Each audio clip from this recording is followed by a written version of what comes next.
BJP. സംസ്ഥാന treasurer E. കൃഷ്ണദാസിനെ തെരഞ്ഞെടുപ്പിൽ തോൽപ്പിക്കുവാൻ നീക്കവുമായി C. Krishnakumar പക്ഷം. സ്ഥാനാർത്ഥി ഇ. കൃഷ്ണദാസിനെതിരെ ആർ.എസ്.എസിന് പരാതി നൽകി ഒരു വിഭാഗം.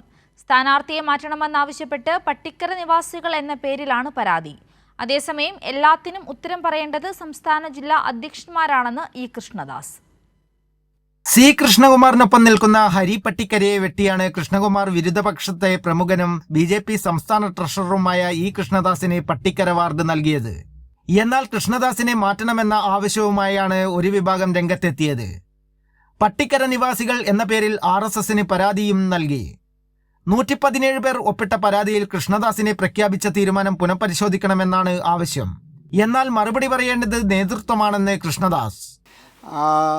അതിനുള്ള ഉത്തരമാണ് എൻ്റെ പിന്നിൽ നിൽക്കുന്ന ഭാരതീയ ജനതാ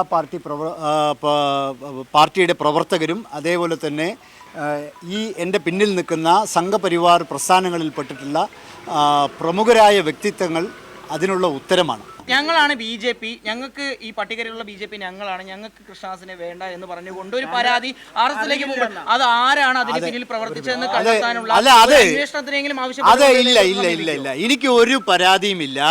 ആ ചോദ്യം ചോദിക്കേണ്ടത് ഇവിടുത്തെ എനിക്ക് ചിഹ്നം അനുവദിച്ചു തരാൻ പോകുന്ന ബഹുമാന്യനായിട്ടുള്ള പാലക്കാട് ജില്ലാ അധ്യക്ഷനോടാണ്. ഈ ചോദ്യം ചോദിക്കേണ്ടത് ബഹുമാന്യനായ സംസ്ഥാന അധ്യക്ഷൻ ശ്രീമാൻ രാജീവ് ചന്ദ്രശേഖർ അവറുകളോടാണ്. കൃഷ്ണകുമാർ വിരുദ്ധപക്ഷത്തെ പ്രമുഖരെ വെട്ടി കൃഷ്ണദാസിനെയും സ്മിതേഷിനെയും മാത്രം ഉൾപ്പെടുത്തിയ പട്ടികയായിരുന്നു പുറത്തുവന്നത്. സി. കൃഷ്ണകുമാറിനെതിരെ ആരോപണവുമായി നഗരസഭാ അധ്യക്ഷ പ്രമീള ശശിധരൻ കഴിഞ്ഞ ദിവസം രംഗത്ത് വന്നിരുന്നു. കൈരളി ന്യൂസ്, പാലക്കാട്.